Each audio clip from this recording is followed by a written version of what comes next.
માં, માં, where are you?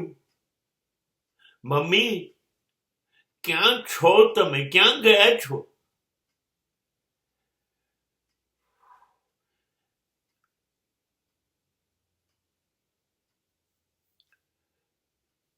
બૂમો પાડવાથી પાછી નથી આવતી ગયેલી માં.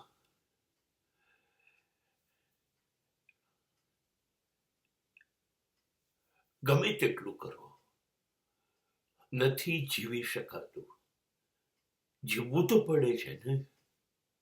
આ દુનિયાનો કાયદો છે, કોઈ પાછળ મરતું નથી. પણ આ જીવીએ છે એ બી તો જીવન નથી ને.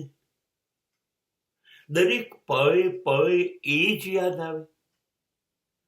હું પેટમાં હતો એવી એને ખબર પડી ત્યારથી એ ઓળખતી થઈ ગઈ મને. સૌથી પહેલી ઓળખાણ એણે કરી મારી જોડે. એ પછી 10 મહિના પછી દુનિયાએ તો મને જોયો ને ઓળખ્યો. એને તો જોયા વગર ઓળખ્યો હતો. 10 મહિના પહેલા અમારો સંબંધ દુનિયા કરતા 10 મહિના જૂનો છે. ત્યારથી કાળજી લેવાનું શરૂ કર્યું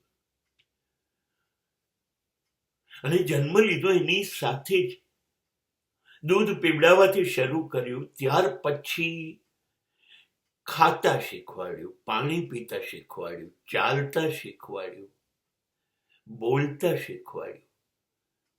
શું બાકી રાખ્યું હતું? બધું જ શીખવાડ્યું. બસ એ જ તારો ગુનો છે, એ તારો વાંક છે.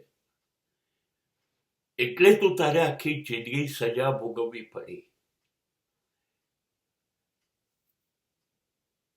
તારી સ્વતંત્રતા મારા જન્મની સાથે જીવવાની ગાયબ થઈ ગઈ. સ્વૈચ્છિક ગુલામી સ્વીકારી લીધી તે. ગુલામની જેમ કામ કર્યું. કોઈ વેકેશન નહીં કામમાં, કોઈ પગાર નહીં, કશું આપવાનું નહીં, નિઃશુલ્ક કર્યા જ કરવાનું. અને આપણે હકથી કરાવ્યા કર્યું.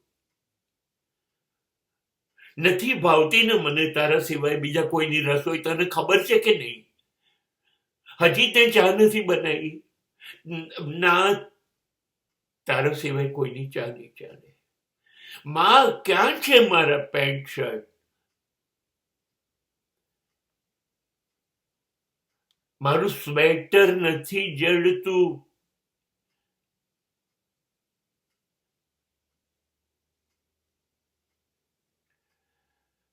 રાહ જોઈને બેસી હોય. સાંજે તમે મોડા પર હોય ને તો એ ખુલ્લી આંખે ઊંઘતી હોય. દીકરો નથી આવ્યો એની ચિંતામાં. અને જમવા બેસો તો એની ચિંતા હોય કે 5ના બદલે 4 રોટલી કેમ ખાધી. કઈ બાબતમાં એ ચૂકી ગઈ એ મને યાદ જ નથી આવતું. એનો અધિકાર હતો એવું માનતી એ. આજ એનું સુખ હતું. હું જીવતો રહું, જીવતા શીખું, મારો વિકાસ થાય. આ બસ હું મારું બાળક, મારો દીકરો, આ એનું અધિકાર ક્ષેત્ર હતું.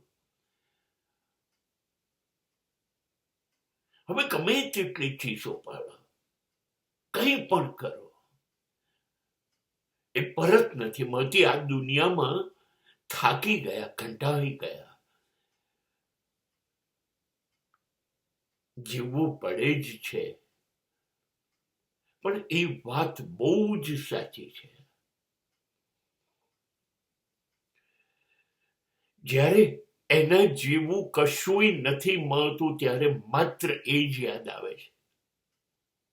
એવું થાય છે આખી દુનિયા છોડી દઈએ. જો એ મળતી હોય તો પાછા એના ખોળામાં માથું મૂકી દઈએ. એ વાલથી હાથ ફેરવતી હોય અને પૂછતી હોય, ભાઈ મોડું થયું બેટા, આજે કેમ ઓછું ખાધું? બસ આ જ ચિંતા.